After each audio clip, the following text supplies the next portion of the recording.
So, good evening. Welcome back to another show. Tonight, I'm John, and we got one of the biggest hitters of Nufc supporter, and it's Steve Wraith. Steve, how are you doing, my guy? I'm good, John. Thanks for the invite. Good to be on. Champion stuff. I mean, I just got back to Bristol and after the match, and my God, I mean, what a journey. Got held up 3 times, and my God, Steve, I just glad I'm back. I didn't want to miss this for the world, but hey. So yeah, so if you do like the video, please smash a like, please subscribe, and also leave your comments in the live things below. And also any questions to Steve, he'd be happy to take them. So I mean, Steve, yesterday, what happened yesterday, man? I know. To be honest, the pre-match was more enjoyable than the match itself. I had an event on earlier in the morning. Of all things, I had Chris Eubank and Nigel Benn on in Gateshead doing their very first talking together, and it was fantastic. Great event.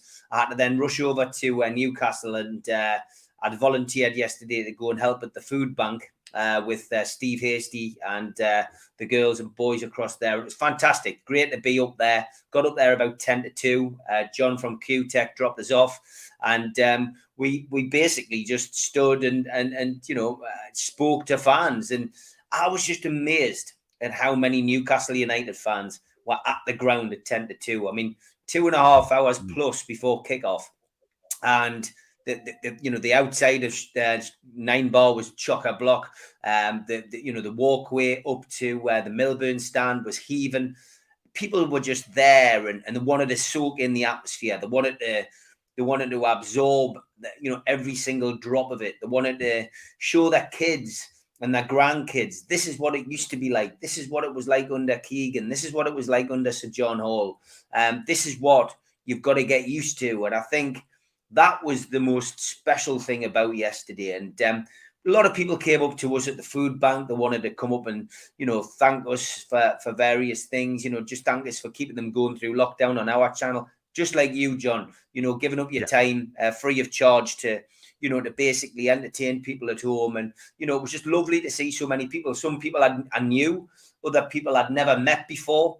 Some people had been on our show in the past, and some people were related to people who've been on the show, as well as some of the current people who are pop onto NUFC matters. It was just great. It was a carnival atmosphere, which was topped off by the band at the back of the Gallagher's, and I mean, wonderful. Then we all go into the ground, and I'm afraid, John, we all knew what was coming.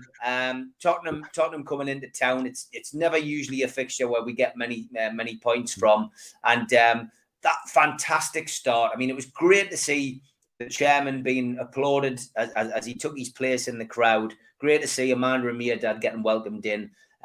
God, what a start! Wilson scores, and you're thinking, this is it.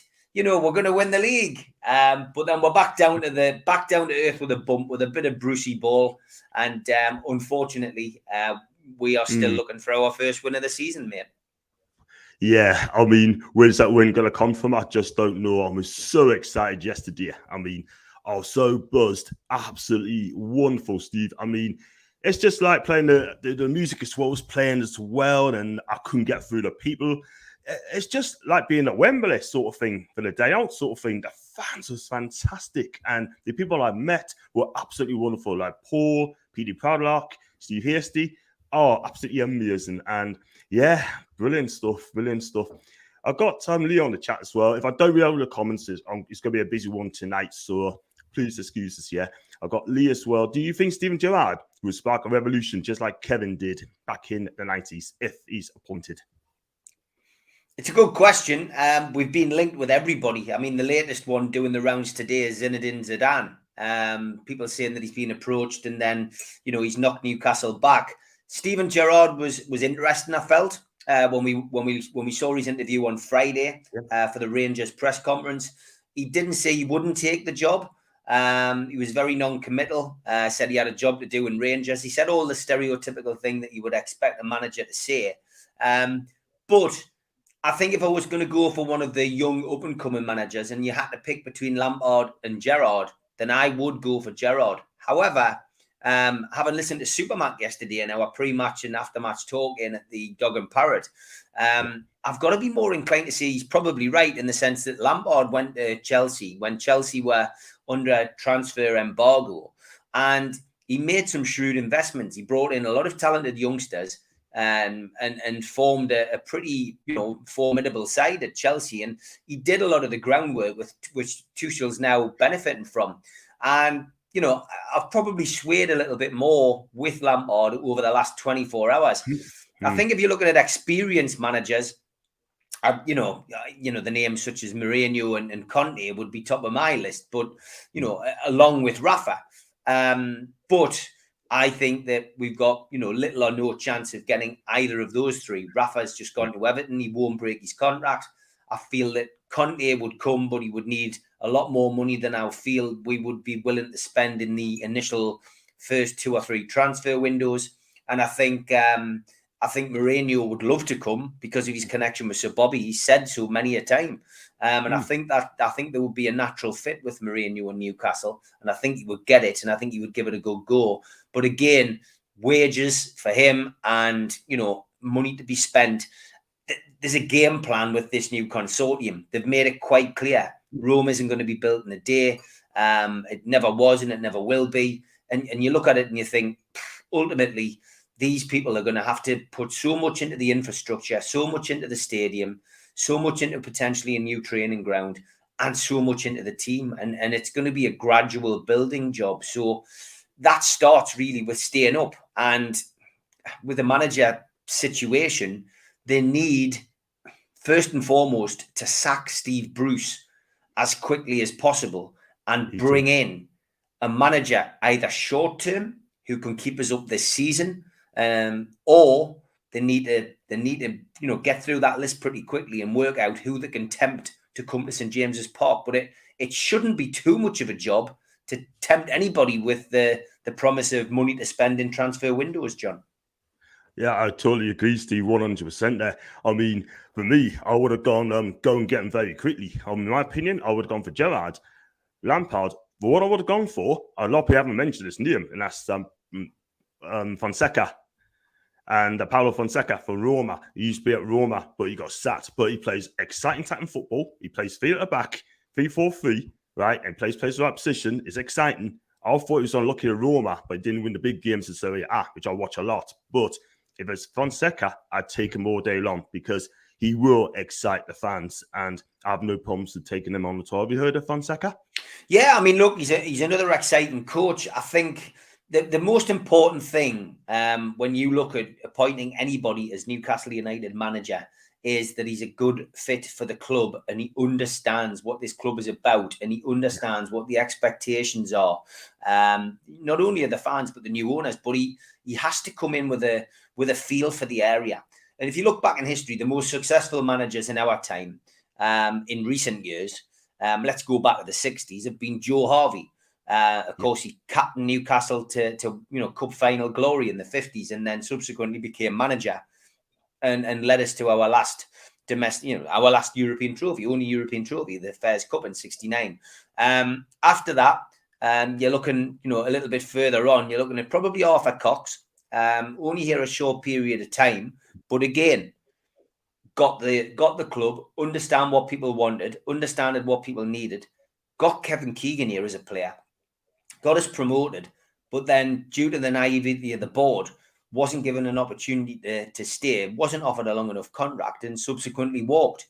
And then after that, the genius of Kevin Keegan, bringing him back, 7 years on the golf course, bring him back, never managed a team in his life, but give him the money, give him the investment, let him talk to players to persuade them to come in. And again, he got the area. His father was a Geordie, always used to talk to him about Newcastle United. And he got the area. He understood what people want. He still does. Sir Bobby Robson, another man who, was born in the Northeast, came here. He had the respect, but he knew what the public wanted. And there's no recipe, really. There's no magic recipe here. And the last person to do was Rafa Benitez. He came in, he bought into the fan base, he respected the fan base, he bought into the area. First thing Rafa did within weeks of being here was you went down to the coast. He went up to the Angel of the North. He went to Durham. He went to Beamish. He just bought, you let the area absorb under his skin, and he got it. And that's what you need. And I hark back to Gerrard, because I think, because Gerrard's been brought up in the boot room of Liverpool, and he's now at Rangers. There's two clubs, two working class football clubs, and he'd get it. I think Gerrard would be a top choice if we could persuade him to give up Rangers and come to Newcastle. I think Steven Gerrard would be the man. But that's what you need. You need somebody who can come in, who gets it. You don't want somebody who's going to come in and not give the club respect, not give the fans respect, and is only here for a payday. And I'm afraid we've had too many managers like that, John. Yeah, we have indeed. And they're just taking a Mickey sort of thing as well. Like Kenny Dalglish as well. I mean, didn't quite fit in my opinion. Steve McLaren simply wasn't good enough. And our current manager, Steve Boost, like you said earlier, the sooner we get rid of him, the better. Because if we don't, then we are going to get relegated, in my opinion. So just got a question for Lee again. And just a question for you. Did the Reuben brothers purchase a 10% share in Newcastle for Jamie? Or are the brothers involved as well? I think there's just been an article released in the last couple of hours about this, and it stipulates that it was Jamie Reuben, who bought it. It's nothing to do with the brothers. So this is Jamie Reuben's own personal investment. That is my understanding anyway. But look, at the end of the day, he's somebody who loves football, and he loves, he loves the publicity, if you like. His father and his brother are more, in the shade, in the background. Jamie enjoys this. He enjoys the football. He's had experience at Queen's Park Rangers. But my understanding is that, Jamie has made this 10% purchase himself. Yeah, good answer. Good question there. Well done, Lee. Got Wilmas as well. It's a proper name. What do you think? Who do you want Newcastle to be your first marquee signing?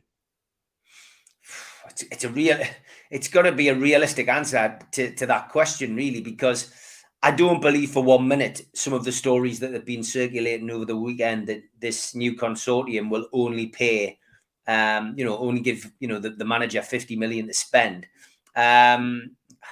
We need to strengthen in all areas. And you've just said, John, you worry about relegation. So do I, mate. We've got 14 games to go before we can make a purchase. December is the worst run of fixtures I think I've ever seen us have. Can't remember the exact order, but we've got Man United, Man City, Leicester, Everton, and Liverpool all in the same month. And we've also got, I think we've got Burnley at the start of the month. I mean, a 6-pointer followed by games where you're hoping you're going to get something from. It's not good. And if we haven't managed to pick up a win by the end of October against Crystal Palace, Chelsea, and Brighton, we're going to be in serious trouble. And this takeover is great long term, but this, Amanda Staveley and co don't have a magic wand, and that's the problem. You're looking at it and going, it's all very well having a takeover, but they can't affect what's happening on the pitch because they can't make any investments. And marquee signings, we need a centre forward. Jesse Lingard's been linked today. Pete Graves put something out on Twitter to say that that Jesse Lingard's representatives were at St James's Park yesterday. Would I take Jesse Lingard? Yeah. I mean, Man City, it's been mentioned by many people when they were bought out, a big takeover for them. Robinho was their first signing. I think Lingard would be a fantastic signing for Newcastle. It's better than what we've got. I'm sitting, whether I've been at St James's Park or whether, the away games have been to this season, I'm sick of seeing Joe Linton running around the football pitch wearing a football strip connected with Newcastle United. The bloke isn't fit to wear the shirt. He's not fit to play for Newcastle United. It's the worst buy in our history, full stop. And anybody that can come in and replace him will be gratefully received. But we need somebody who can score goals. I personally feel we need a top-class centre-half. I think we're okay for now in the goalkeeping department. I think we can get by with what we've got. Although, again, with investment, you would be looking at a top-class keeper if you want a challenge. Because you build from the back. You need a good spine. You need a good centre. You need a good goalkeeper, a good centre half. Primarily for me, your captain. You need a great centre midfielder, i.e. your ball player. We've got plenty of people in there who can do the dirty work. And we need a really good centre forward. Because Callum Wilson, God love him, he's not a bad player on his day. Another good goal yesterday. Top scorer at the moment. However, the guy's injury prone, and he's not world class. If he was world class, he'd be playing for England, and he's clearly not world class. But but we need somebody alongside him. I think with those kind of signings in January, we'll be all right. But those players have got to come in. They've got to be Premier League status, got to be Premier League class, and they've got to be able to hit the ground running in that dressing room. And I think we need to get rid of some of the deadwood, and we need to get rid of some of the troublemakers, because I still insist, and this is just my opinion, that there are one or two players in that dressing room who are causing unrest when things aren't going their way.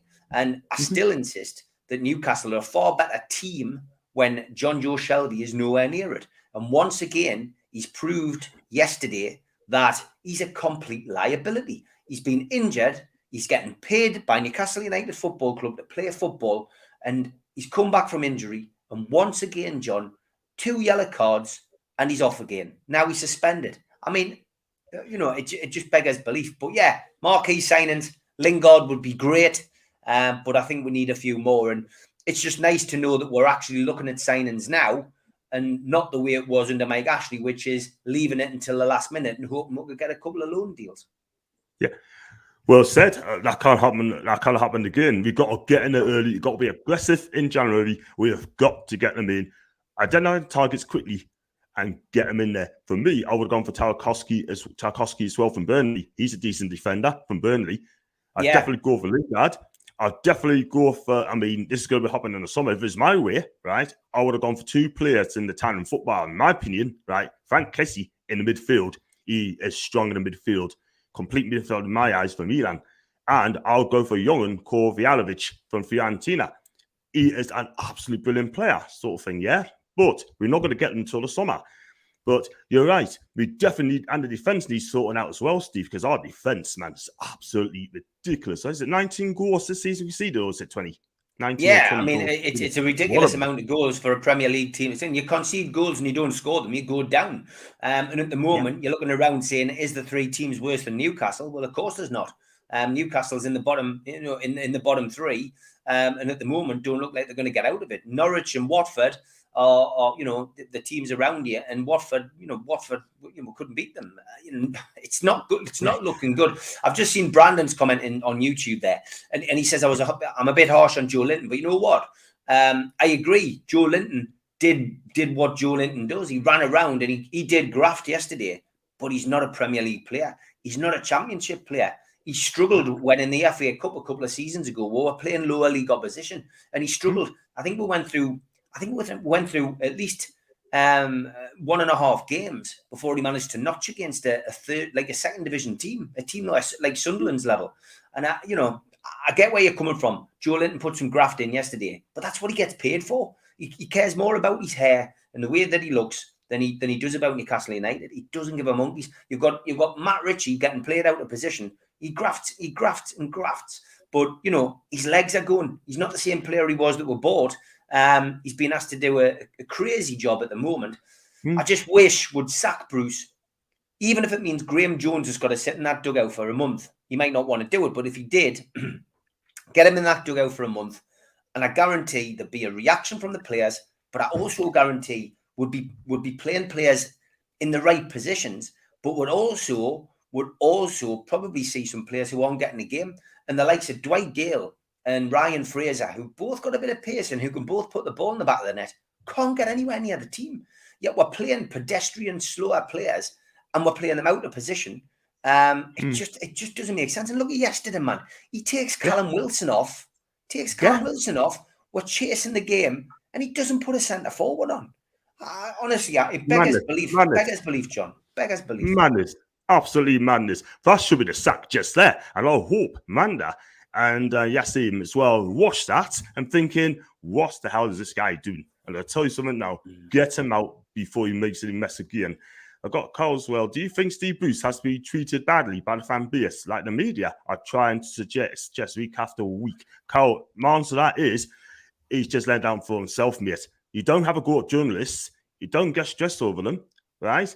I mean, his attitude, Steve, is absolutely wrong. I mean, the way he's acting in the press. He doesn't let the interviewer finish the questions, right? Then he has to go at a journalist, right? Saying that your boss deserves a slap. He's not helping himself there, Steve. I've got to be honest, I would have normally agreed, but I managed to hear the full press conference. And what I was really shocked at was some of the questions he was asked. And I'm not going to name the journalist, but one of the journalists actually asked him, are you not just waiting for your compensation? Now, I'm not being funny, but if somebody asks you that question as a manager, you really are going to be annoyed. And actually hear somebody say that, John, I was flabbergasted, and I did feel a bit sorry for Bruce. I think that I think the knives are out for him with the press because of the way that he's gone on with people. I mean, Craig Hope getting banned and cast into the stands was ludicrous. He has upset people, and ultimately, I do think he probably is waiting for his payout. But to ask that kind of question at a press conference, I think it's not giving him the respect, and that's my opinion. But I don't want him anywhere near the football club. He should never have been Newcastle United manager in the first place. The headline in the Journal in 2007, it's there for anyone to see, and Google it if you want. I did not want the Newcastle United job. So if he didn't want the Newcastle United job, when Newcastle was searching for a manager and that had 11 knockbacks, why did he ring whilst he was in employment by Sheffield Wednesday? Why did he ring Lee Charnley and ask him and tell him that he would take the job? Why? I'll never understand that. Yeah. And people always say, John, that he's a Newcastle United supporter. I genuinely do not believe he is. He's always been a Geordie. He's born up here. He went to Wallsend Boys Club, and his parents were Newcastle fans. But I've never, ever, ever, ever heard him answer the question, are you a Newcastle fan? Never heard him being asked that, and he's never acknowledged it. He always swerves around it. He's from the Northeast, yes. I believe he's a Man United fan, and that is it. Yeah, exactly my thoughts. He's not a Newcastle fan, in my opinion. He's definitely a United fan. I don't got anyone say he is. That's why he's got a place in Cheshire. Do you know what I mean? And it's crazy, man. Absolutely crazy. Got Lee again. I mean, it's just a question for you, Steve. I mean, lads, following events of the poor gents, he suffered a cardiac arrest during the match. I was shocked to hear that there were only 2 defibrillators inside St. James's. How do you go about getting to them, mate? Yeah, it's strange to hear that. I mean, I haven't seen that confirmed, but if there's only 2 in the ground, for a ground that's got 52,000 people in, I find that rather bizarre. I'm not sure what the source of the information is to say that there's only 2 in the ground, but ultimately, if there is, then maybe that would need to be addressed. I know from like a Northern League perspective, when I've been to watch Dunstan play, the FA provided with them with one, or somebody provided Dunstan with one. So there's one at the ground there where they get an average crowds of 350, 400. So, yeah, I think that's bizarre. I mean, I had a pretty good view of it. I was sitting in the Gallagher end, and I saw a girl running along the front to speak to one of the stewards. She told her that she told the other female steward that somebody collapsed. You could see there was panic. Another guy had run down another set of stairs and had gone along to find, I could see him mouthing paramedic. He was asking for a paramedic. And there was a huge delay. It was quite unnerving. I worked in the security industry for 18 months, and I know 18 years. And I know what that situation can be like. It can be panic, if you're not used to it. It requires somebody having a cool head. But the reaction of some of the stewards was a little bit comical. They were all over the place, and there seemed to be complete confusion as to where the paramedics were. Obviously, it's St John's Ambulance who volunteer for the Newcastle United's games, as it is for most football grounds. Once St John's Ambulance got there, they're then relying on the crowd to get them where to come to, and they were, people are shouting and bawling, and come here. And eventually they got to the right place and the right person, and thank the Lord. There was a guy who was sitting in the Gallagher end, not far from us. Turns out this was Dr.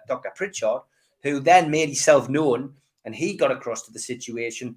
And then the paramedics came across the pitch thank the Lord they did. Thank the Lord they did, because the guy pulled round. He's safe. He's pulled round. He's stable in hospital.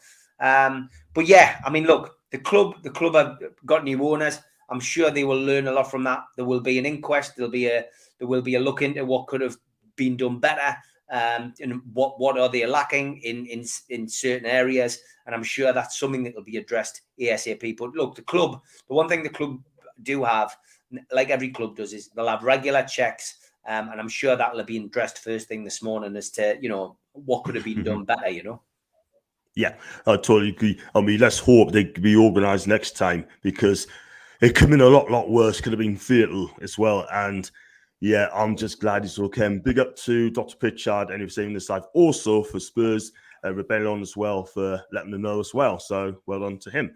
I've got Tom on the chat as well in live comments. How long do you think it'd take Steve Bruce to get sacked? We are desperate for change now. And that's from Tom. Tom, good evening, mate. Really, that is $1 million question, isn't it, John? It really is, because we all expected it to happen this week. Gone before the match on Sunday. It didn't. Two schools of thought on that. I think some people were delighted that they hadn't had a knee-jerk reaction and they're going to do it in their own time. And I think the other side of the fence is that he should have been sacked. He should have been sacked. What's he still doing here? I've got to be honest. It's got to be sorted quickly. I'd like to think before we play Chelsea at St James's Park that we will have a new manager in place. I'd like to think that the decision is made this week to relieve Bruce of his job, and that Crystal Palace sees Graham Jones in the dugout, if not the new manager. But I think it needs to be done now. The fans made that point quite clear vocally yesterday. They want Brucey out. And this isn't a knee-jerk reaction from the fans. This is a reaction to the horrendous run of results prior to the signing of Joe Willock as a loan signing last season. And this is a reaction to the horrendous start to the season we've had.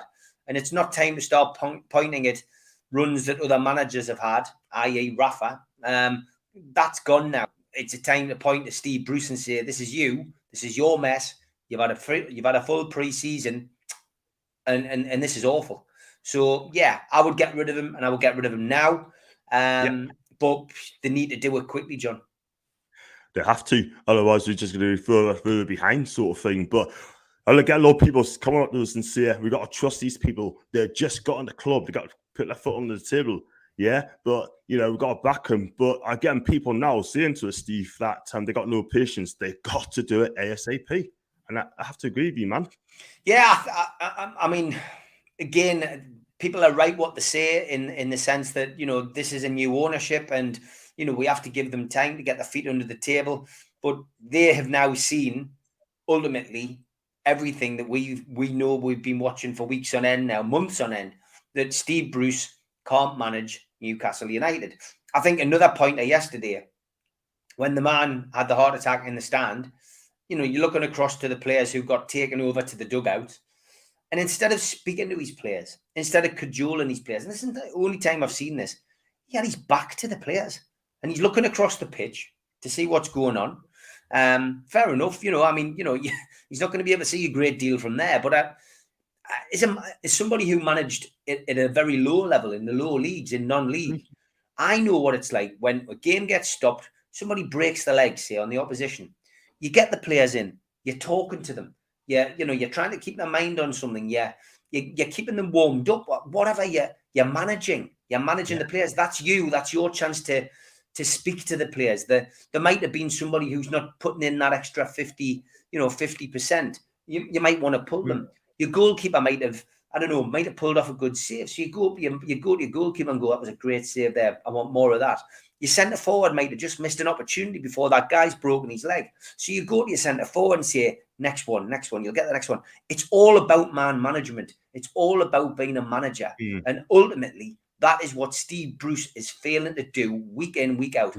I took a photograph at York. I mean, I was one of a handful of fans who was able to go to York because there was no away fans allowed. I managed to get a ticket off Steve Watson. And I went to the game and I'm watching. And again, there was a water break. And we'd only played 20 minutes. And Steve Bruce had his back to the players. And I photographed it and I put it onto social media, and it was you know, I think it was retweeted about 200 times. People couldn't believe it. You're thinking, this is one of your first friendlies, and you've got your back to the players. What are you doing, man? What are you doing? You know, you're clearly not looking at this as a manager. You're looking for the exit. You're looking for the way out. You're waiting to be sacked. And that's been the case since the start of the season. And anybody who went to those pre-season friendlies will tell you exactly the same. Well said. And you know what it is? He talked about man management there for Steve. He doesn't talk to his players. And to turn us back on the players, Steve, I just know this is a disgrace as a manager. You don't do that. You just don't.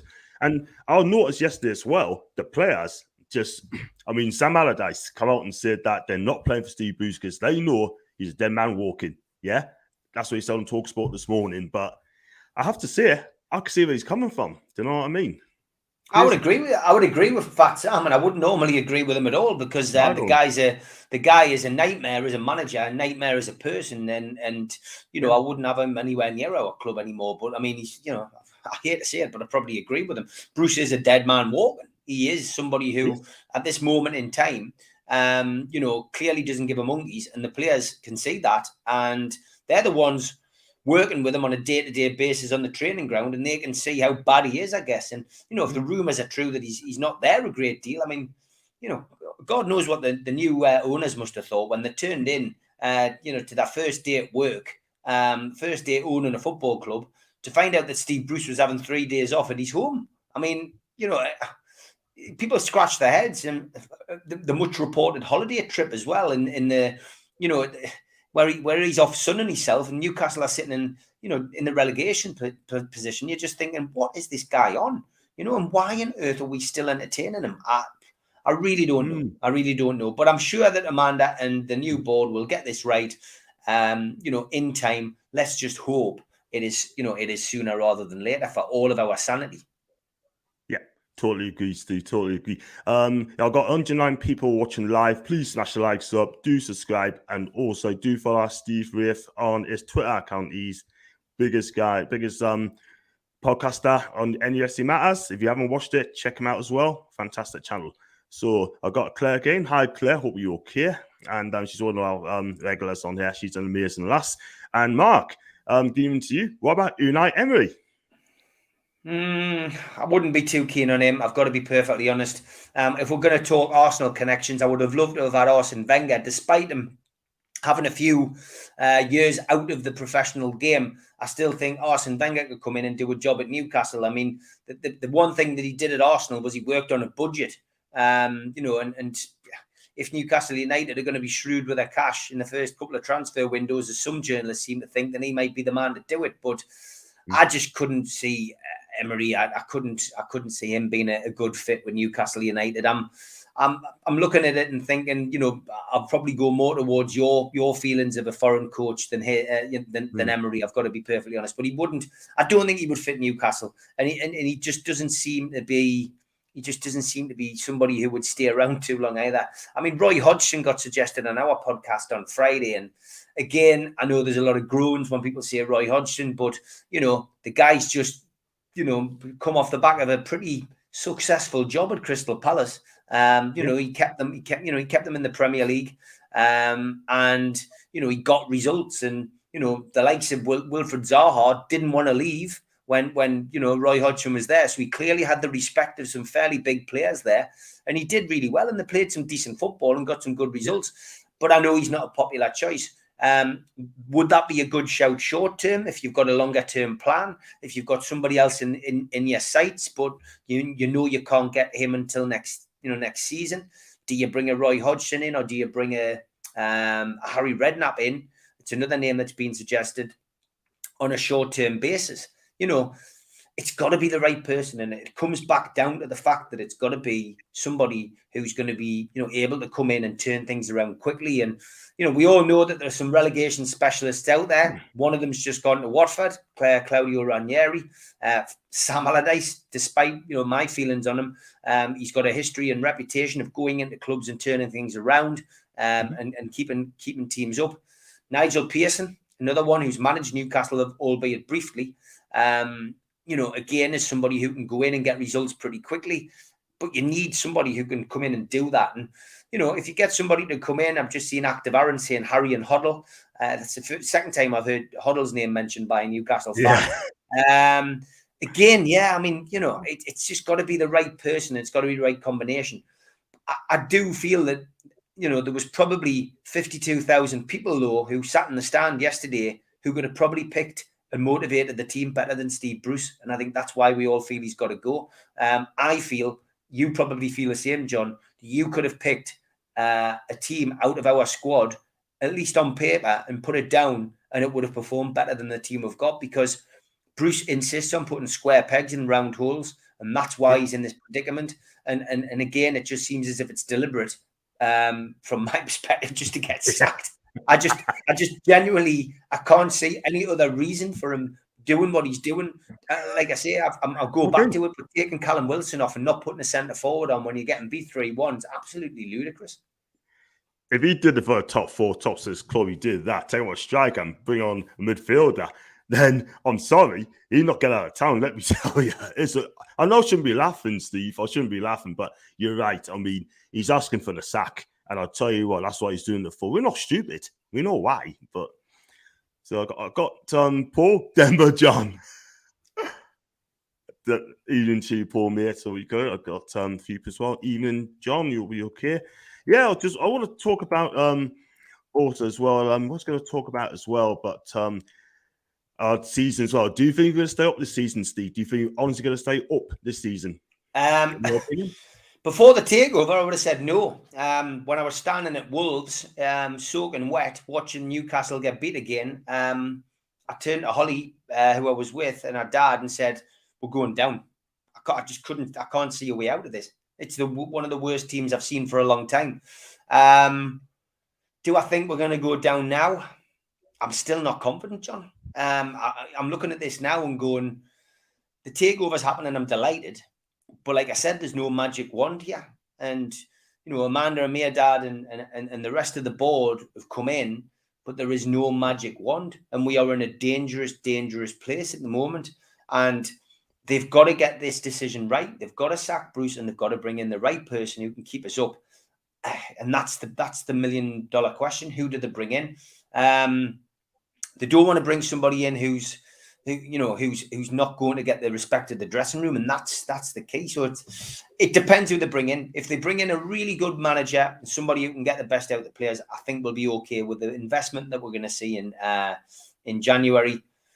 But the longer we keep Steve Bruce, the more I fear about our position, because we could end up with a bit of a gulf. We could end up with a bit of a gap.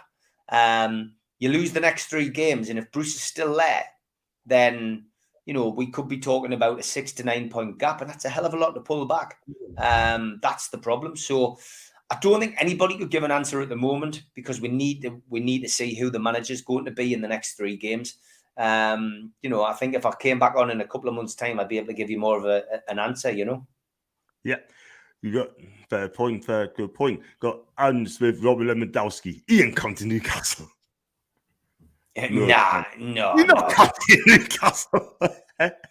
No, I mean, look. You never know, John. It's all about the money, isn't it? At the end of the day, Yeah, we personally feel that at this moment in time, we are the richest club in the world. However, I think we need to be sensible here. I think we need to realize that this isn't going to be, overnight success. But long term, as long as we can stay in the Premier League this season, there is no reason why in a couple of years' time we can't be troubling the European slots rather than the relegation slots. And then after that, who knows? But for me personally, with this takeover, staying in the Premier League, bringing in a good manager, investing in the training facilities, investing in the first team, investing in the stadium, I don't see why Newcastle can't be challenging for major runners in the next 5 or 6 years. And that would be fantastic. That would be a major achievement. But let's hope that we stay up this season, and then in a couple of years' time, we're troubling the European slots. I mean, remember when KK came in as a manager, we were a few games away from slipping into the old 3rd division for the first time in our history. And that remarkable turnaround in the championship season, where we went the first 12 games, with 12 straight wins.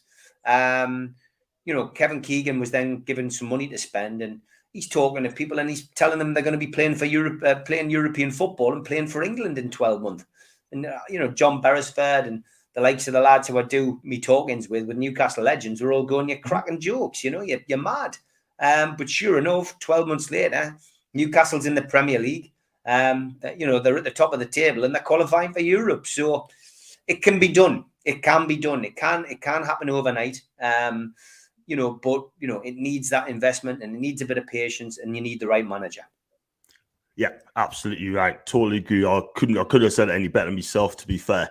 I've got Rachel, so I'll get into Rachel. We okay? Surely Bruce has got to go in the next couple of years. I really fear that we won't be able to get out of relegation if he hasn't gone this week. I think she's right, We just spoke about that, didn't we? Yeah, 100%. I mean, I don't think I think anybody who feels that Steve Bruce should still be, at Newcastle United will be in a minority now. There will still be people there. But, I certainly thought that this week, okay, they've just come in, they've just took the club over. They're going to give Brucey's 1,000th game, and that's where we're at. But ultimately, I think you'd be hard pushed to walk through the streets of Newcastle now and find anybody who is going to say they feel that Steve Bruce should be in charge next weekend. Yeah. Just have to say on that one. I feel well about Brandon. I don't think we should look at our attackers first. We need to fix our defence and midfields. And you said that, didn't you? Sort of like Joe Linton. I mean, he ain't good enough for Newcastle United. No way. Sorry, he's not. Do you think Joe Linton would improve under a proper manager who's capable of developing players? Because I've heard some say they think he was our best player yesterday. I mean, I heard that yesterday, Steve. He was our best player yesterday. He grafted, but his touch is absolutely clumsy, man. He hasn't got first touch. For a guy who's 6'3", he's terrible, man. I know. I mean, look, this is how low the club is sunk, though. When people think Joe Linton is our best player, can you really look at that and say, that Joe Linton is the best player in Newcastle United's team? Of course you can't. Of course you can't. He's not. He's not a £40 million player. He's not a striker. And he's certainly not our best player. It depends. I guess it can only depend on what you judge it on and work rate. And clearly those people weren't watching the same game as me because, I am a Matt Ritchie fan. Matt Ritchie runs his heart out for that team. He's a 7 out of 10 on average. Sometimes he's an 8, sometimes he's a 9, and there's a few 10s in there. But for me, nobody comes close to Matt Ritchie for work rate. And the other thing that Matt Ritchie does is he cajoles, he talks to his teammates. If you just watch Matt Ritchie in a game, I counted 9 players in the first 20 minutes that Matt Ritchie spoke to down at Wolves, and because we were right next to the pitch, we had a good view, and to be honest, it just amazes me. He never stops. He's a captain without the captain's armband. So for me, I've always got a soft spot for him. ASM is clearly the most talented, although at times frustrating. In the squad, but he is the most talented, glides past people with ease, he takes the ball most of the time. Sometimes his pass selection's wrong, sometimes his shot selection's wrong. Didn't have the greatest day in front of the goal yesterday, but he is by far our best player. He's our most sellable asset. So again, you can't compare ASM to Joe Linton. And then there's other players, I mean, Hayden is a steady Eddie. He gets average 6 or 7 out of 10 in games. Well, goalkeepers aren't bad. They have plenty of practice. Dubravka and Darlow, especially, and Darlow's, there's not much between the two, I don't think. Other than that, we've got a centre half who never plays, who got 2 man of the matches last week. Fabian Shaw, great player, never gets a chance to play, but he got 2 man of the matches for Switzerland. So I think there's a lot more players who are better than Joe Linton, John. Without a shadow of doubt. I mean, for me, he'd be in the bottom 3. Let's be real. I just don't think he's good enough for me. I mean, when they paid 40 million for him, I thought, wow, I never heard of the guy. He's not an international, right? Why aren't other clubs been in for him as well? Why were the only ones that got in for him? It can't be that good, and it's been proved correct. I've got Paul here. I think Bruce is milking it, to be honest. If any other club had him as manager and played 8 without a goal or 8 without a league or 8 games without a win, they would call for his head. Also, he getting paid for being bad at his job. He spent £160 million, right? More than any other manager in Newcastle, even a Rafa, right? And he said he kind of get the balance right. Danny Murphy's come out and said that he's still finding the balance. He spent that money reckless. He can't even play at the teams at the correct position, Steve. Crazy to say that you can't find the balance after all this time. You're right though. Any other manager, who played 8 without a win would be out at any other club. But it's different circumstances. Right, there's been a takeover. There's a new owner, and I think that plays its part. And there was no doubt that Mike Ashley didn't want to sack Steve Bruce because he didn't want to pay him. Yeah, exactly. I have to agree with you. I mean, it's ridiculous, man. I mean, Rafa wanted to stay, but I think Ashley wanted him out anyway, sort of thing, because Rafa took him on, goes to get Steve Bruce in, he gives him the money. Could you imagine Rafa spent £160 million more? He would have got us in the top 6. Yeah, I mean, this is the stupid thing, isn't it? That Rafa Benitez had, no opportunity to spend a vast amount of money. And that's, that was like almost a 2-fingered salute from Mike Ashley to Rafa when he left. Oh, that we told you we were going to spend the money. They obviously fell out over the whole Joe Linton thing. Rafa said he wasn't worth 20 million. And yet Mike Ashley was willing to, pay 40 million for him. And he just didn't listen. And it was almost like a big 2 fingers to Rafa when he left. But I'll never understand it because they spent it on rubbish. They spent it on, players that weren't good enough. And had you given that money to Rafa to spend in previous transfer windows, then we would have done a lot better. There's no doubt about that. We would have also got rid of some of the deadwood. But that was a common theme under Rafa, unfortunately. I mean, I always point to a situation which I was fully aware of. I was working with Rafa's team for 3 years at the club, and the story about Mitrovic when Newcastle wanted to sell Mitrovic in the transfer window, they could have sold him on transfer deadline day. Newcastle had been offered Chris Wood, and Chris Wood wanted to come to Newcastle, and basically Rafa was in a catch-22 situation because he couldn't get an answer from Ashley as to whether, if he sold Mitrovic and sold him for 15 million, that he would get that 15 million to spend on Chris Wood. And that went by the by. I mean, this is where you're at with Newcastle at that time. And, that was why we missed out on signing somebody. And I know Chris Wood, people would say, well, he's not a great striker, but he's good enough. He's done well for Burnley. He scored plenty of goals for Burnley. And I would love to have seen him in a black and white shirt given his all. So, that tells you where Rafa and Mike Ashley's relationship was. And again, Shelby wasn't even in the first team. He wasn't getting a kick because Rafa wanted him out the club. And ultimately, Rafa going gave Shelby a new lease of life and chance to continue his career here. And I don't think Shelby is should be anywhere near Newcastle United for me. I'm not a fan at all. I'm not as well. I think the guy's done anyway. He's like John Gibson said on You're Sure, he is yesterday's man, honestly. And the sooner we get rid of him, the better. I've got Brandon as well. Good to see you reach 1 here, by the way, John. Thanks so much indeed, mate. Yeah, congratulations, John. It's a hard thing to do that, and I know it's everyone's goal, but you've done it, and the lads on Loaded Mag have managed to do it as well. So well done to them. And big up to Unloaded Mag as well. Thank you very much for last to you. I really appreciate that, man. And Paul, under previous managers, this same group of defenders were more solid. So what's changed? I mean, I can see his point, by the way. Under Rafa, he made them tough to beat. And then when he went, Bruce's come in, he makes it worse. I mean, is it 68? Is it 62 goals conceded last season? Then it's 58 the previous. Then it was 47 and 48. We're going to beat 62 goals, Steve, if this defence don't get fixed up.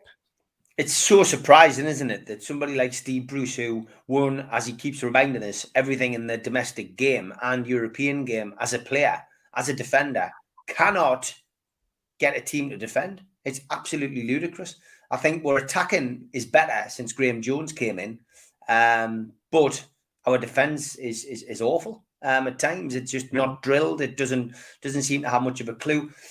Again, I'm not a fan of Lascelles. I like him he comes across really good as a person. I mean, he was first person, the first person over to find out how the fan was, and there's lots of plus points with Jamal Lascelles. I just think my own personal opinion from watching him since he came to the club is he struggles to have the responsibility of being the captain and being the centre half. And I think if he was doing the centre half's job without the captain's armband, I think he would maybe find it a bit easier. But maybe I'm wrong, but I just feel that he's not the best centre half, and I feel more comfortable when Clark's in there and Shaw's in there. But Fernandez is good as well, but we don't seem to have the recipe for success. And, he seems to have settled on Manquillo at right back, which I don't disagree with. But then he insists on playing Richie on the left side. And, what's the matter with Lewis? He clearly doesn't like Lewis, or Lewis isn't grasping what he's telling him, and he's not getting in. Where's Paul Dummett? Paul Dummett's our best defender at the club. Can't seem to shake off the injury that he's got. And again, when he hasn't been injured, Bruce hasn't picked him. So I think if Bruce goes, there will be a sudden reappearance of certain players, and certain players will be getting played in positions which they revel in. And I think we'll see a bounce as soon as Bruce gets sacked. I really do. I think you could see two strikers playing up front for starters. I think Joe Linton will be rested, hopefully permanently. And I think we'll see a bit of a different back four. And hopefully as well, Dubravka will be back shortly. I like Darlow, don't get us wrong, but I think he's a better. I think Dubravka overall is a better keeper. Yeah, 100%, 100% there. I've got Billy as well. How long will it be until we see some of our legends become ambassadors? Kevin Keegan, Alan Shearer. I think it'll be a struggle for Shearer. Shearer's an ambassador for us, regardless of whether he's got a contract with Newcastle to do that. I think Alan's quite happy doing match of the day. It's a well-paid job, and I think that would be. I think ultimately that would be the place we'll see Alan for the considerable future. Kevin Keegan, lots of people sending around a photograph of KK's car, which is up in the northeast. He was doing a talk up here, I know, in Cramlington this weekend. So I would imagine that, Kevin we know that they've spoken to him. I would imagine Kevin would certainly consider something in Newcastle, but I think he would like to come back and love to see them and, and see maybe what they want and how they want to take it forward. Obviously, my company, Newcastle Legends, we look after a few of the players. We get them a bit of work, and we did have an early discussion with the club about potentially helping them with getting legends into the club. So yesterday we had Lee Clark was up there, John Beresford was up there. He works in the corporate lounges, and he had Keith Gillespie there. Terry McDermott was there. He was guest of Graham Foster, who does talk-ins. Lee Clark was there as guest of Amanda Stabley. Superback, who we look after, was up there as a guest of Amanda Stabley and the board. So that was and Rob Lee as well. So there was plenty of ex-players in and around the ground. Steve Harper came out to see us at the food bank with a few of the under-23s. So ultimately, there was a feel-good factor around the club yesterday, and that in itself tells you that this is a different group of people with different ideas, and they want to see ex-players at the club. That's a massive difference to what we've had. And 14 years of ripping down things and taking things away and dismissing our history. Those days have gone. They're going to celebrate our history and incorporate ex-players into the club. And that's what you want to see. So, yeah. I think we will see it. I think it'll happen quickly. But again, I think the new owners will get their feet under the table. They'll want to see what's what. And then those kind of announcements will be quite regular, I think. Yeah. Excellent stuff. Excellent. So that's what we need. We need to get the people coming back, and everyone will be happy as well. I got Dave as well. I saw him yesterday. John, Steve, great to meet up yesterday. Do you think the new owners would have been thrilled with the atmosphere yesterday, despite the defeat? Oh, I certainly think that the new owners will have been impressed with the atmosphere. I know when in 2017, I was lucky enough to introduce Amanda to Newcastle United with Owen Brown and a few others on the table that day. And I remember she sat behind my dad and my brother, and I sat to the side of them. And we, I just said, look at that. War flags to the display. We sat and talked about, Newcastle, the area, the fans, the history. And that was the day, of course, Amanda went and knocked on the door and said to Lee Charney, I want to buy the football club. So, yeah, they will have been amazed by that yesterday. And, I'm sure that the Saudi representation will have been impressed as well. They will have seen what they bought, and they will have been impressed with the fan base. And I've said this many, many times on my own podcast, NUFC Matters. The fans are the biggest commodity this football club has. And 52,000 at the moment. I'm sure as time goes on, the stadium will grow, and we will have we will have more fans in. But at this moment in time, 52,000 people who essentially can, make a hell of a difference. And that's what they will have been impressed with. And it was great to see War Flags back yesterday with the line from, Big River, across the Gallagher end. It was fantastic. But yeah, they will have been impressed, John. Brilliant stuff. And I listened to watch your show on Saturday, Thursday, with John and Malcolm. And I think Malcolm said that people are trying to buy season tickets over the phone. And is it something like 90th person in the queue by trying to buy a season ticket? And also 198,000 people trying to buy a ticket. Yeah, I mean, great. I saw numerous people put up numerous posts. I think one post I saw was there were number 33,000 in the queue. If that was the case, that is absolutely mental. But it shows the demand. And we saw it yesterday, like I said at the start of the show, we saw, queues outside the ground at 10 to 2, and we weren't kicking off till 4:30. And you're thinking, this is just mad. And probably the last reaction I saw like that was when Mike Ashley brought Kevin Keegan back, queues outside the ground, people at the ticket office. And it was great. It was great to see. But yeah, I mean, there's a demand, certainly is a demand. And you know what, from our perspective, that is great as a football club. First time the ground has been full at its capacity with 52,000 people there and not one ticket given away. Because if you remember, of course, 10,000 people had walked away from the club, and Newcastle prior to COVID had given away half-season tickets and then given away free season tickets. So it's one of those situations which always comes with something like this, and long may it continue. Yes, keep it going, because we're the best club in England and the fans are amazing as well. And I've got Baz as well. Remember when Steve got a few of the Legends matches sorted out? They were class. I would love to see our new owners get more matches than like the St. James's Park again, instead of Newcastle Falcons ground. What's your take on that one from Bazza? There's a plan, Bazza. That's all I'm saying. No news yet, but keep your eyes peeled. Fair enough. And I've got Rachel as well. Does anyone know when the Black is going to come back? I think someone else asked that question, so I think it might have been Paul or Tom. Is he going to come back soon? Yeah, I mean, I hope so. I mean, he's back in training, isn't he? But I mean, obviously, they're going to treat him very, very carefully. They're not going to rush him back, which is great. That's the way it should be. I personally feel though that it could be within the next week or two that we see him back in the starting lineup. Yeah, totally agree. We wrap this up quickly, because of your busy guy. Can you start another 50 minutes, Steve? I can, mate. Yeah, for you, John. Yeah. That's fine. Cool. And I mean, this is absolutely brilliant. I've got 128 people watching live. I did 130 odd earlier on, but please smash the likes up as well. Do follow us both. And just keep it going. I've got Aaron as well. Whoever comes in, we'll get an improvement from the players, but they have one big job: coaching the players' fitness organisation back up to an acceptable level. Yeah, I agree. I mean, that's the reason why it's so important. Who you bring in. It's got to be somebody who can hit the ground running, and it's got to be somebody who can walk into that dressing room and have the respect from those players. And that is the key to this. That's why, although people laugh at the suggestion of Roy Hodgson, the guy's just walked away from Crystal Palace, and he might just fancy it, till the end of the season. He might just say, well, yeah, I'll come in and do a job for you, and let's see where we'll go. But it really depends on who they've got their heart set on. Is it Steven Gerrard? Is it Conte? Is it Brendan Rodgers? Is it somebody who's contracted at a club? Is it somebody who's free agent?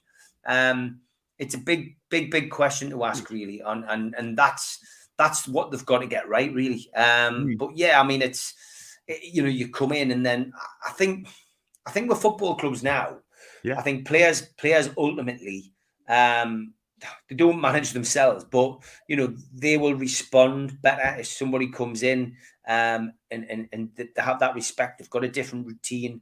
They sort out the wheat from the chaff. They'll have respect, and that's why you do get a bounce if a good manager comes in. So yeah, I personally feel get the right man in, and I don't think that'll be an issue. But if you get the wrong man in, somebody who the players and the majority of the players don't like, that's where the problems start. I mean, let's theoretically pick a name out the air. Let's say Eddie Howe comes in. Straight away, we know Ryan Fraser and him didn't get on.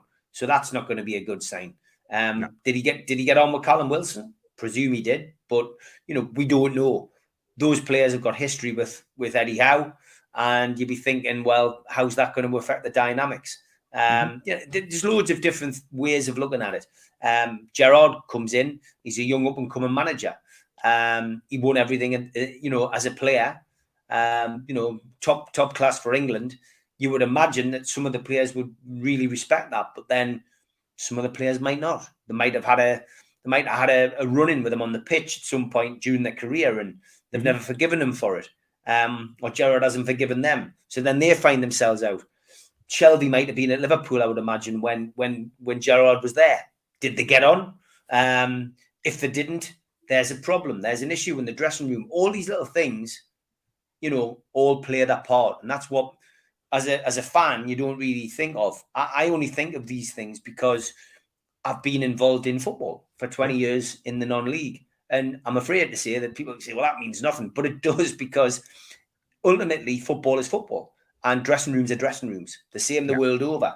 And that's when you look at it, that's the kind of thing that happens. And that's why I always felt that Bruce wasn't a good coach.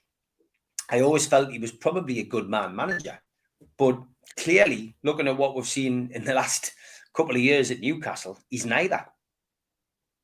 Awful, isn't he? Absolutely awful manager. I'm telling you, he should be. He'd never get a Premier League club again, Steve. He will never ever get a Premier League job again, Steve Bruce.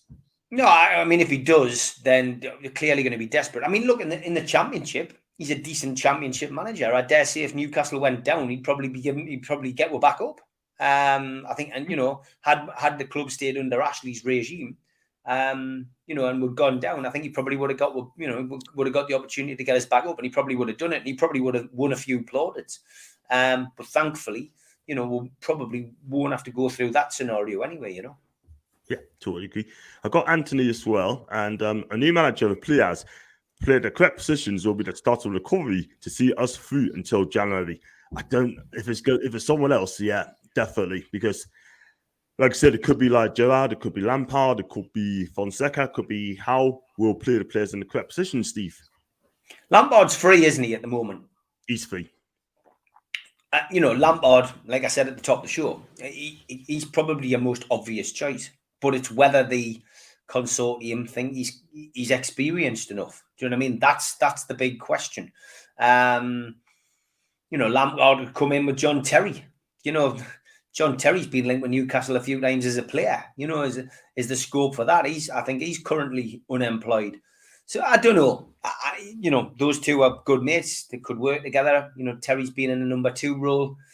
Is that potentially what they're looking at? Who knows? I mean, is the rumor that was flying around about Zidane today true? Mm-hmm. That would tell you that they're not looking at Lampard. So I just think there'll be an announcement of some sort in the next couple of weeks. There's got to be, because they've sat at the stadium and watched Newcastle capitulate against a pretty poor Spurs team yesterday. And they've seen them concede 3 goals. They've seen them play 10 minutes of decent football at the start of the game, which was probably down to the fact that they've come out and the atmosphere was so good. And then it was as flat as a pancake after that. They've seen Steve Bruce turn his back on the players. They've seen Steve Bruce go and have a half-time team talk and come back out, and the players look worse than they did when they went in. They've seen Steve Bruce take off Callum Wilson and not put centre forward on. I really don't know. And they'll have watched Steve Bruce's interview. I'm sure they probably watched Steve Bruce interviews before, but they've now watched the Steve Bruce press conference prior to the game, where they've backed him and given him his 1,000th game, and he hasn't really said the things that I would imagine they would have liked him to have said. So I don't think Steve Bruce has done himself any favours this weekend whatsoever. And that's why I think that they will be looking at this and going, got to push the button at some point. Let's do it now. But, it's guesswork on my behalf. It's what I hope they do. But at the crux of it is, if they don't do it this week, when are they going to do it? Yeah, I hope it's very soon, because you can't take any more of this anymore from Bruce. The sooner he goes, the better for me. I've got Claude Murphy as well. Even to Claude, please subscribe to my channel if you haven't done so. Nothing to do with Steve. The players are not good enough. I can't argue at the moment on that kind of comment, Claude, because I've watched them. And this is the same team, give or take a few players that have gone. They're a year older and they struggled last season. And the only thing that kept us up last season was a bit of a master stroke, bringing Willock in on loan, and he got those goals that kept us up. Had it not been for Willock, Newcastle would have been in the Championship this season. Unfortunately for Willock, he's now come to the club on a permanent contract, and now he's been coached by Bruce for a pre-season. There just seems to be something lacking in his game. Not just goals. He just doesn't seem to be the player that he was. And it's, a lot of people feared that we could have a Kennedy situation. When Kennedy came to Newcastle on loan, he was great. Yeah. And then he came again, and he wasn't the same player. So these things can happen, John. But I just think he just hasn't responded under Bruce. Something's not right. Something's clearly not right. And again, I think somebody like Willock will benefit from a new approach, a new coach or a new manager coming in. And I think we'll see the best of him. I still think Willock will prove to be one of the best buys we have made in recent years. But I think it'll take a new manager to get the best out of him, John. So I wouldn't write Willock off yet. I just think we need Bruce out. And I think we'll see a better Willock, and I think we'll see more goals from him, certainly, in the second part of the season. 100% right. I mean, I'm a fan of Joe Willock, but I just think he's been held back this season, to be fair. But you said that under a new manager, he'll come great. And I've got every faith in Joe Willock. He is a decent young midfielder, and I hope he'll be a success in Newcastle. I've got E20 Zone TV. Big up to my guy. Shout out to John. Keep up the good work, sir. Thank you very much indeed. I've got a Man U fan. I'm surprised Bruce didn't sub himself last week. That's from Seto. So, yeah, I mean, he should have subbed. And I've got Tom Trules as well. Claude, look at his stats and that's all you need. I know. Correct. John and Steve, hello to you both. And Kiraf Beans, he's a top guy. John skipped over Hodgson's comments. If I did, I do apologise. We said about Hodgson, didn't we? But for me, I wouldn't take him because he's close to 75, isn't he? Is he 75 now? I mean, look, he's getting on, but age isn't a barrier in football management if you're experienced and you're good enough. Do you know what I mean? And I think that on a short-term contract till the end of the season, if it was bringing somebody in to keep us up, I wouldn't say that Roy Hodgson was a bad shout because he's a Premier League manager and he's proved it. Neil Warnock did it for many years. Steve Kirbishley did it for many years. There's been so many managers like that who've gone in short term and kept the team up. So ultimately, that's what we need. I've seen Les Robson's get Clarkey as a temporary manager. Lee Clark would jump at the chance. He would love to. I know for a fact he would. There's a few of the ex-players would love a chance to come. Nobby Solano's got his coaching badges. He'd love to come, but they haven't got the they haven't got the experience in the Premier League. But what they're lacking experience in the Premier League, they've got the club's best interests at heart. I think Clarkey will be a good shout short term alongside somebody else, maybe. But a lot of people are saying Keegan should come back in some capacity. Keegan, I think is an ambassador for the club, 100%. I don't think managerial side of things is something that would interest him. He's cracking on as well now in age. And I know I've said age isn't a barrier. Age is no barrier. But I think with Keegan, first time round, he'll struggle to emulate that. Second time round was a nightmare with Ashley. I think third time round it's Cloud Cuckoo Lamb, but I think he could come in upstairs, director of football, ambassador, whatever, and I think he'd have the desired effect. Yeah, we talked about director of football. We need a director of football first, Steve. Would you be up for that? I mean, for me, if I had a choice, it'd be Luis Campos as well. He used to manage Lille and Monaco. I'd get him in straight away. And what's your take on that one? A director of football is something which is obviously fairly new in modern terms. You know what I mean? It's a bit like Kevin Keegan going into that role would probably work. But yeah, it really just depends on the direction the new owners want to go in. And it depends what manager comes in. Some managers come in, they won't want a director of football above them telling them what to do. They want to make their own decisions and do their own thing. But football clubs are all different. Again, it's a very important appointment if you bring one in. I think, Campbell is a good shout, but, a lot of people suggesting I'm seeing your comment on the screen. I love Graham Potter. Would you take Eddie Howe? Eddie Howe took Bournemouth down. This is a pressure cooker club. Newcastle's, Newcastle want results now. If Eddie Howe comes in and he's trying to build, I don't know whether that would work. And again, it's got to be somebody who fits the bill and who gets the area and gets the club. And they're hard to find. They don't grow on trees, these people. They're hard to find, and it's got to be the right person. And takes a special person to manage Newcastle United. Absolutely. Totally agree. And whoever comes in and gets it right will be legends as well. Got Tom again as well. Bit of a regular Tom. He's a great lad. We have got Dwight Gale sit on the bench. What's the point of him signing a new 3-year deal if aren't going to play him? That's a good point, Nat. That's a fair comment. No idea, John. I mean, that's the strangest contract given out in the summer. The only explanation can be that they thought they were going to get some kind of benefit if they managed to sell him in the summer, but they didn't. I guess his wages are too high. Nobody's going to touch him. And, we're left with him sitting on the bench. I still think there's a chance of getting some goals out of him this season. But again, and I'm sounding like a broken record now, but only when we get a new manager. A new manager goes out. Steve Bruce then, is no longer here and we have somebody who can come in and play him. If Dwight Gale isn't playing then, there's only two reasons. There's either something in his contract which stipulated that he was going to get paid extra money per week or month or whatever if he plays a certain amount of fixtures, or he's done something which the club haven't revealed, which means that he's persona non grata and we're not going to see him on the pitch. I just don't know. It's weird.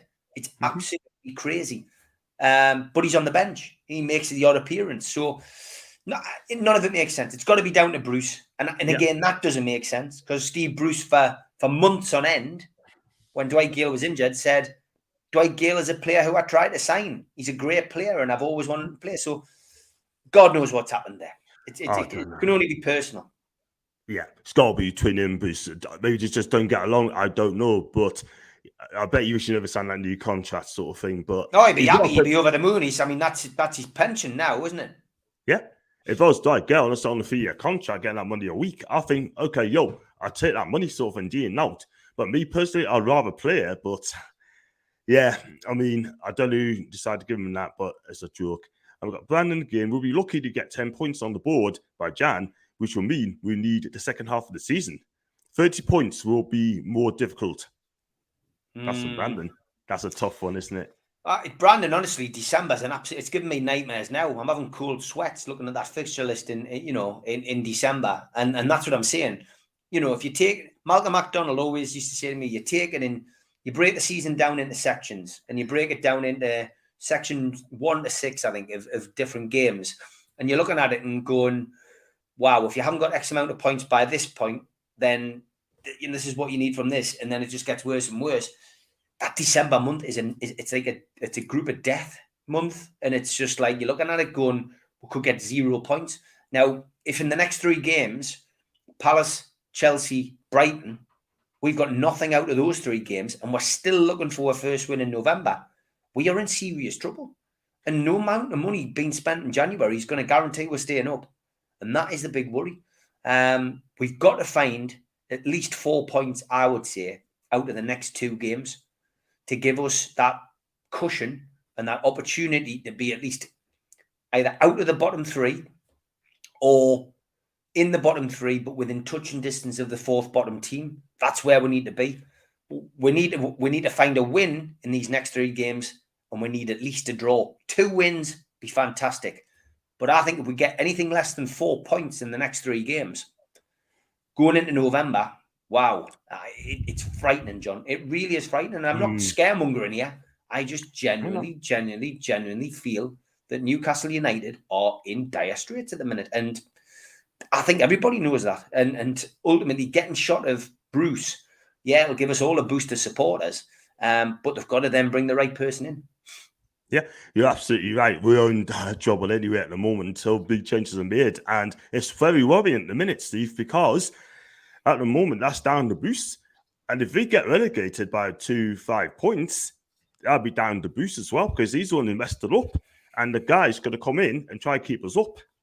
Then he's not going to be to blame because he did his best. Yeah, exactly, mate. Exactly. And that's the big thing, isn't it? That's the big thing. Yeah, right. Just a quick one for wrap up here. Seeing John Hall in the crowd brought a lump to me through it. It was love to see him again. I didn't see him, but if he did, that was absolutely amazing. I caught it on the Northeast News tonight, mate. There was a just a little montage, and he was getting interviewed in his living room, and yeah, he was there yesterday. It was great to see him, and I know he's had a bit of a battle with a little bit of battle with his health over the last few months as well. So to see him there was fantastic. But yeah, I mean, look, so John Hall was a legend at Newcastle, and rightly so, because of what he did. He transformed the club. The battle for United with the Magpie Group turned our fortunes around, eventually led to Kevin Keegan coming in and us seeing some of the best football without a trophy in many a year. So, yeah, just nice to see him there, mate, and nice to hear him paying his respects to the new owners who've come in, Big up to John Hall, by the way.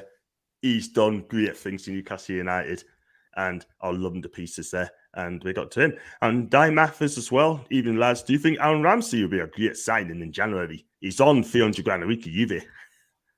Yeah, I mean, not for me. Again, I'm not a fan of Aaron Ramsey, I've got to say. I think there's better players out there. I think, like I said before, I think Jesse Lingard would be a great signing. If there is any truth in that rumour that he's potentially looking at coming to Newcastle, I'd be over the moon. I think that the most exciting thing at the minute is that we're actually looking at players now. We have, under Mike Ashley, we weren't doing our business until the month of the transfer window opening. But now we are clearly looking at January, and we will have our ducks in a row, and Newcastle United will be looking to bring in players, at the start of the window, I would imagine. They will be looking to bring in players in quickly who will be able to hit the ground running and make a big statement. So for me, it's exciting. That really is exciting, but it feels at the moment as if it's light years away because of the results and how badly we're doing at the moment. Yeah, I absolutely agree, mate. Absolutely agree there. Just have to wait and see what happens there. But 300 grand a week for Ramsey, probably not. Good player, but he's injury prone for us as well. Got Munch as well. Do you guys think we missed Miggy yesterday? Yeah, I mean, Miguel Almiron's a workhorse, isn't he? He's another one who runs around. His end product sometimes, lets him down. But again, I feel as if he was playing under a different manager, I think he'd do okay. He reminds me a lot of Perez in his early days. We haven't quite seen the best of him. I think the best spell that Almiron had was when he was playing alongside Rondon and Perez, and that was just great to see those three in flowing football. But you're playing with a decent manager, playing with decent tactics, then you're going to benefit. And he hasn't had that under Steve Bruce. He's been stagnated, and ultimately he just hasn't been able to perform to the best of his ability under Bruce. I think he's been bruised like a few others. Yeah, I have to agree there. Totally agree, mate. And I've got John and Steve. What do you both think of Shelby? We spoke about that, didn't we? He's a liability, 110%. Yeah, disappointing to have so much time out, and then to see him being as daft as he was yesterday, and getting sent off. Crazy, man, crazy. And Bruce got Lewis in for £50 million, and he's not used him. Bruce is an alien. He has to be. He's not. He's paid £50 million for the guy, and he's not even playing. Yeah, I can never understand that. I really can't, mate. It's crazy, absolutely crazy. I'm going to wrap this up very quickly because I think Steve's a busy guy.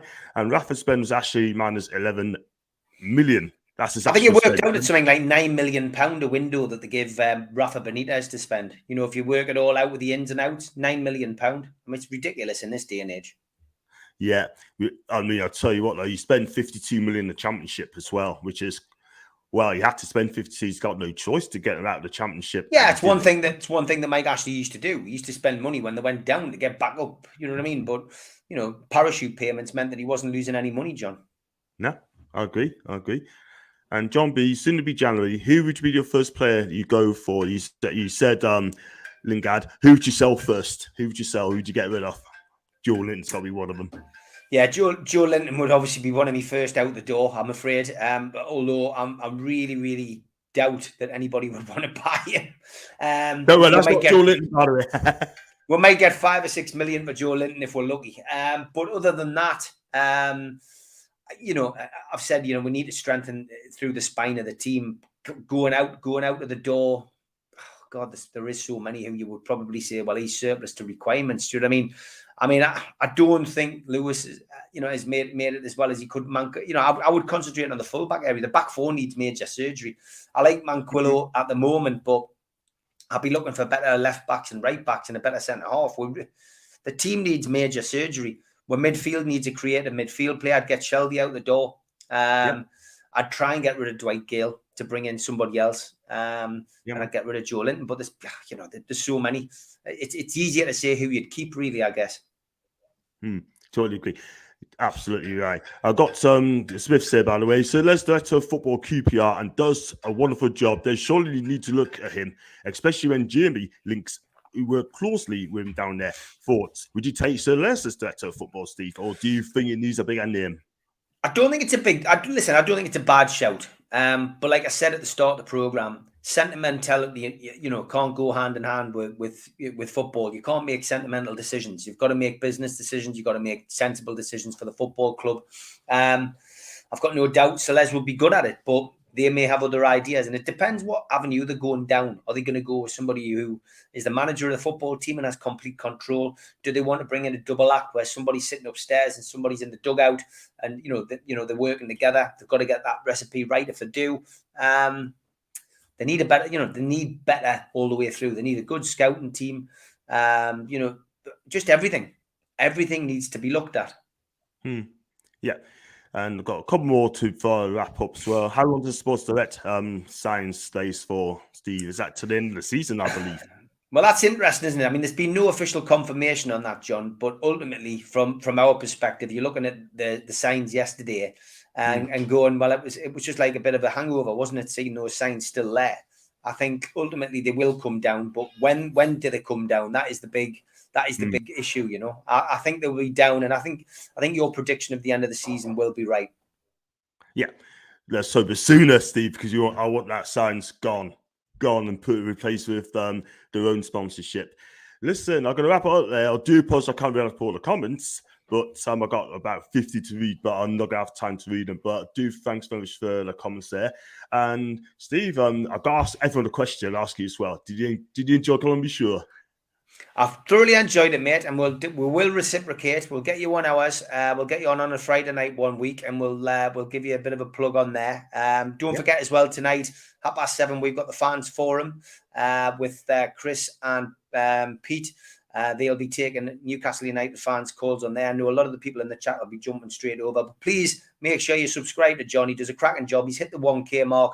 Be good to get him up to 2K. I've known John for a lot of years. He used to come to the old number 9 bar in Stowell Street, and I love watching his show. So, John, you take care, mate. God bless you. You too, Steve. Thank you very much indeed. You take care, man. Thanks very much.